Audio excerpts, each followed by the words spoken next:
Hello students, स्वागत है आप सभी का वोल्कनो आईएएस के डेली करंट अफेयर के डिस्कशन में। तो स्टूडेंट्स, आज का जो करंट अफेयर का जो डिस्कशन है वो हम स्टार्ट करते हैं। सबसे पहले हम बात करेंगे हमारे फर्स्ट टॉपिक के बारे में। तो हमारा फर्स्ट टॉपिक है रिपब्लिक डे के बारे में। स्टूडेंट्स, रिपब्लिक डे जिसे हम गणतंत्र दिवस के रूप में भी सेलिब्रेट करते हैं। स्टूडेंट्स, रिपब्लिक डे हमारा 26 जो जनवरी है उसको सेलिब्रेट किया जाता है, क्योंकि इसी दिन हमारा जो कॉन्स्टिट्यूशन है वो केम इन टू द फोर्स, यहाँ पे एक्शन के अंदर आया था, फोर्स के अंदर में आया था। अगर हम बात करें स्टूडेंट्स हमारे रिपब्लिक डे के बारे में, तो हमारा जो पहला रिपब्लिक डे है वो हमने 1950 की जो 26 जनवरी है उसको हमने सेलिब्रेट किया था। अब इसके बिहाइंड में एक हिस्टोरिकल बैकग्राउंड है, इसके बारे में आपको पता होना चाहिए, क्योंकि हमारा जो कॉन्स्टिट्यूशन है, हमारा कॉन्स्टिट्यूशन जो यहाँ पे अडोप्ट किया गया था, कॉन्स्टिट्यूशन अडोप्ट किया गया था 26 नवंबर को 1949 के समय में। बट जो हमारा कॉन्स्टिट्यूशन है वो केम इन टू द फोर्स, जो एक्शन के अंदर आया वो आया 2 महीने बाद में 26 जनवरी 1950 को। अब इसके बिहाइंड का हिस्टोरिकल बैकग्राउंड इस तरीके से है कि 1929 के समय में कांग्रेस का एक सेशन ऑर्गेनाइज हुआ था लाहौर के अंदर में।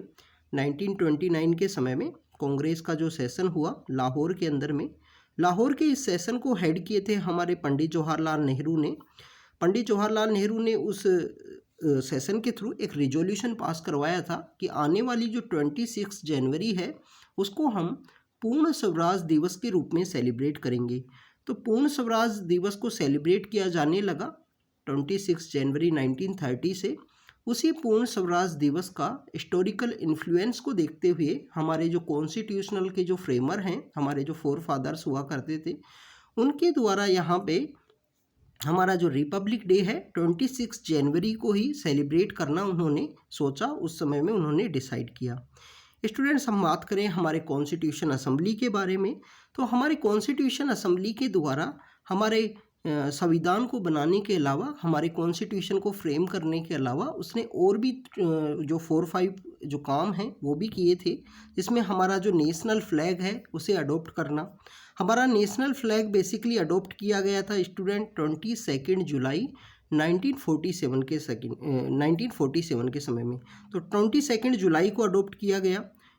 कॉमनवेल्थ के अंदर हमारी मेंबरशिप को इंश्योर करना। इसके अलावा स्टूडेंट्स, अगर हम बात करें जो 24 जनवरी है, 26 जनवरी से 2 दिन पहले 24 जनवरी है 1950 की, हमारे जो पहले प्रेसिडेंट हैं उनको यहाँ पे डिसाइड किया गया था, डॉक्टर राजेंद्र प्रसाद हमारे पहले प्रेसिडेंट होंगे।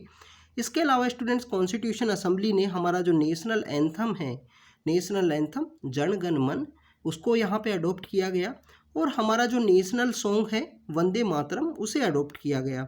हम बात करें हमारे नेशनल एंथम के बारे में, जिसे रविंद्रनाथ टैगोर ने लिखा है। 1911 का जो समय था उसमें 1911 का जो यहाँ पे कांग्रेस का जो सेशन था उसमें पहली बार इसको गाया गया था।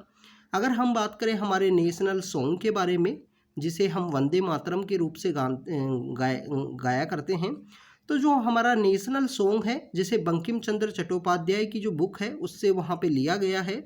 और 1896 में 1896 के समय में पहली बार उसको कांग्रेस के सेशन के समय में गाया गया था, हमारे नेशनल सॉन्ग को।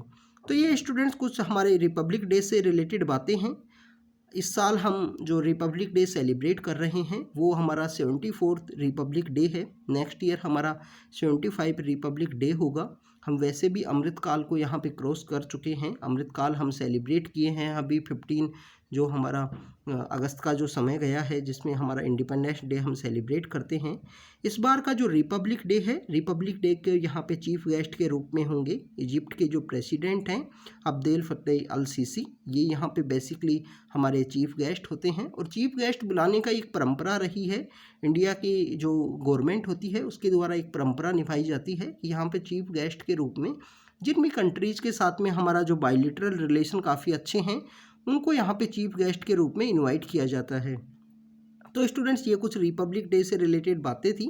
आप सभी को भी रिपब्लिक डे की बहुत सारी शुभकामनाएं। आप इस कंट्री को ऐसे ही प्रोटेक्ट करते रहिए, ऐसे ही सर्व करते रहिए।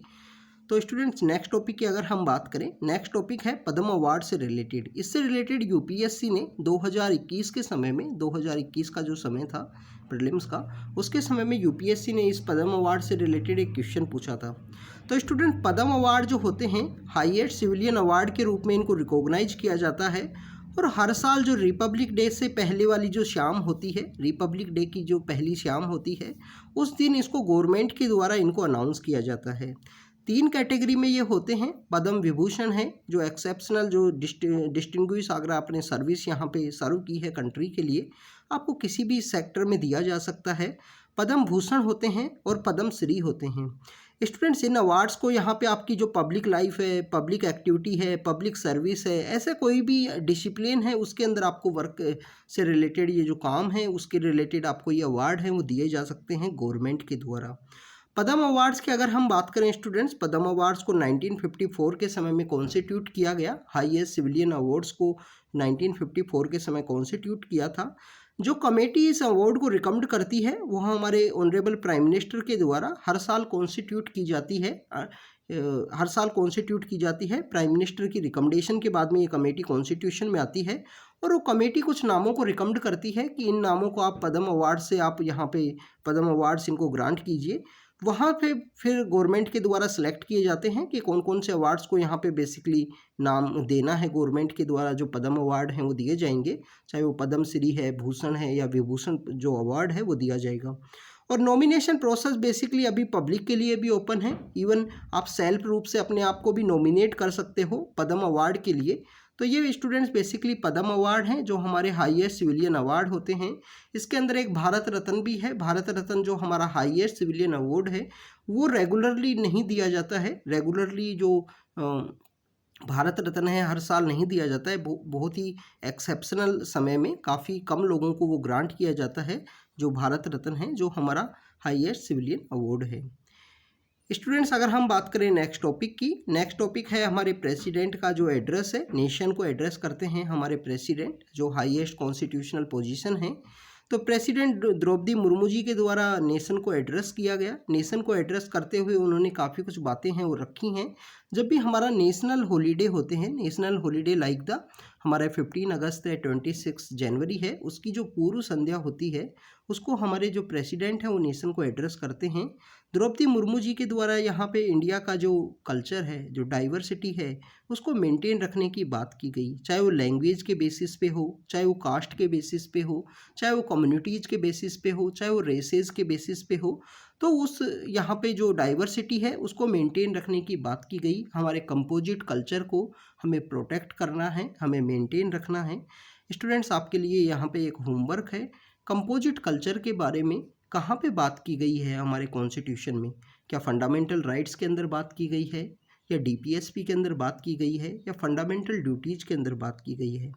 अपने एड्रेस के समय में द्रौपदी मुर्मू जी के द्वारा जो बीएन राव हैं, हमारे कॉन्स्टिट्यूशन असेंबली के जो कॉन्स्टिट्यूशनल एडवाइज़र थे, उनका जो वर्क है उसको भी प्रेज किया गया। इसके अलावा जो गांधी जी का जो आइडिया था सर्वोदय का, जिसमें सभी लोगों को अपलिफ्ट किया जा सके, सभी लोगों का ऑल ओवर डेवलपमेंट यहाँ पे हो सके, उस कॉन्सेप्ट को भी यहाँ पे प्रेज किया गया है द्रौपदी मुर्मू जी के द्वारा। तो स्टूडेंट, द्रौपदी मुर्मू जी के द्वारा इसके अलावा हमारे जो कॉन्स्टिट्यूशनल फ्रेमर्स हैं, जिसमें डॉक्टर BR अम्बेडकर जी का जो रोल है उसको भी उसको भी यहाँ पे प्रेज किया है।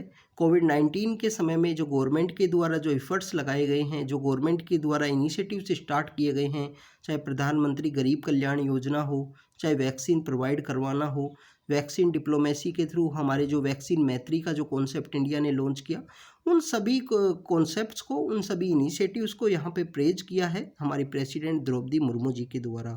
तो स्टूडेंट्स, ये आज हमने देखा द्रौपदी मुर्मू जी के एड्रेस के बारे में हमने यहाँ पे डिस्कस किया। हमने यहाँ पे बेसिकली पद्म अवार्ड से रिलेटेड बात की, जिन्हें 1954 के समय कॉन्स्टिट्यूट किया गया था हमारी गवर्नमेंट के द्वारा।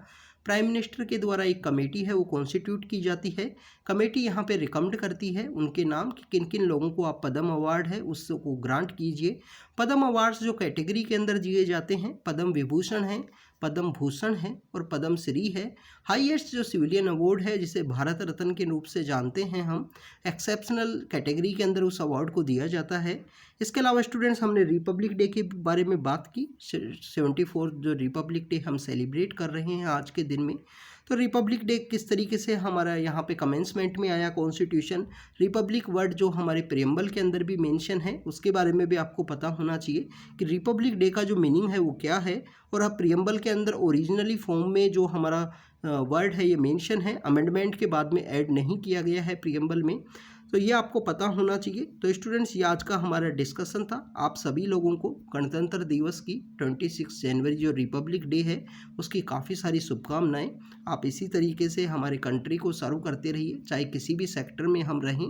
तो एंड ऑफ द डे हमारा मोटिव ये होना चाहिए कि हम कंट्री के लिए कुछ अच्छा करने की कोशिश करें।